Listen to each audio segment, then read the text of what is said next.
To the point programme में एक बार फिर से आपका स्वागत है। आज का हमारा विषय है अंतर्राष्ट्रीय श्रम संगठन।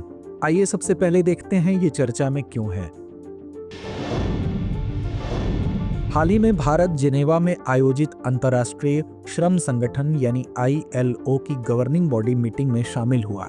भारत ने अंतर्राष्ट्रीय मंचों पर मजदूरों के कल्याण, अच्छे रोजगार के अवसर और सामाजिक न्याय को बढ़ावा देने के अपने संकल्प को फिर से मजबूत किया है। आइए जानते हैं अंतर्राष्ट्रीय श्रम संगठन यानी ILO के बारे में।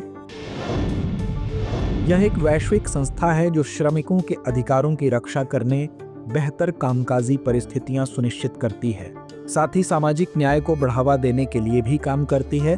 इसकी स्थापना 1919 में संयुक्त राष्ट्र की एक एजेंसी के रूप में किया गया था। इसका मुख्यालय जिनेवा, स्विट्जरलैंड में स्थित है।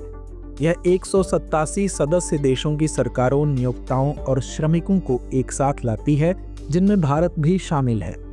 बता दें कि ILO 1946 में संयुक्त राष्ट्र की पहली एक विशेष एजेंसी बन गई थी। इसका उद्देश्य श्रमिकों के लिए सुरक्षित और सम्मानजनक कामकाज के अवसर सुनिश्चित करना है। यह न्यूनतम वेतन, काम के घंटे और रोजगार सुरक्षा से जुड़े नियम बनाकर श्रमिकों के हितों की रक्षा करता है। साथ ही यह बाल श्रम और जबरन मजदूरी को खत्म करने के लिए निरंतर प्रयास करता है।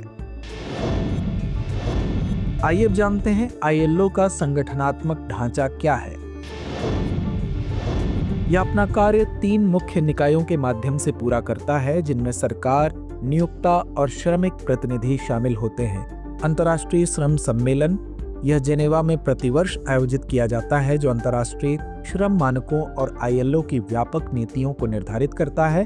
गौरतलब है कि अंतर्राष्ट्रीय श्रम सम्मेलन को आमतौर पर श्रम की अंतर्राष्ट्रीय संसद के रूप में जाना जाता है। यह प्रमुख सामाजिक और श्रम प्रश्नों पर चर्चा का मंच भी है। गवर्निंग बॉडी यह ILO की कार्यकारी परिषद है। इसकी बैठक साल में 3 बार जिनेवा में होती है। यह ILO के नीतिगत निर्णय लेता है तथा कार्यक्रम और बजट तैयार करता है, जिसे वह अपनाने के लिए सम्मेलन में प्रस्तुत करता है। गवर्निंग बॉडी और कार्यालय के कार्य को प्रमुख उद्योगों को कवर करने वाली त्रिपक्षीय समितियों द्वारा सहायता प्रदान की जाती है। अंतर्राष्ट्रीय श्रम कार्यालय यह अंतर्राष्ट्रीय श्रम संगठन का स्थायी सचिवालय है। यह ILO की समग्र गतिविधियों का केंद्र बिंदु है, जिसे यह शासी निकाय की जांच और महानिदेशक के नेतृत्व में तैयार करता है। ILO की बैठक में भारत का प्रमुख हस्तक्षेप।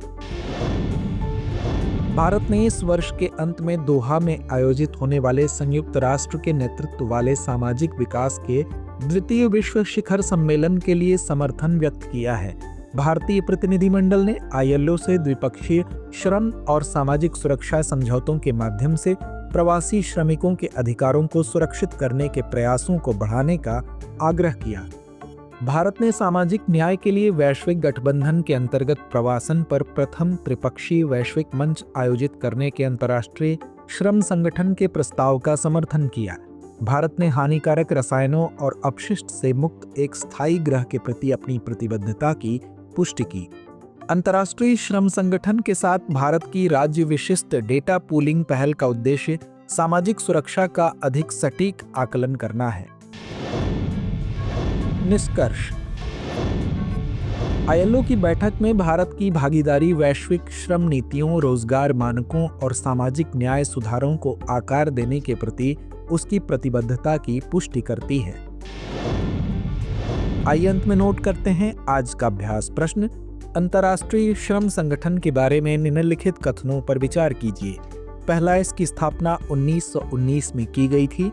दूसरा, 1946 में यह संयुक्त राष्ट्र की पहली एक विशेष एजेंसी बनी थी। उपर्युक्त में से कौन सा या कौन से कथन सही है या है? विकल्प A केवल 1, विकल्प B केवल 2, विकल्प C 1 और 2 दोनों, या विकल्प D ना तो 1 ना ही 2। तो इस प्रश्न का जवाब कमेंट बॉक्स में देना ना भूलें। धन्यवाद।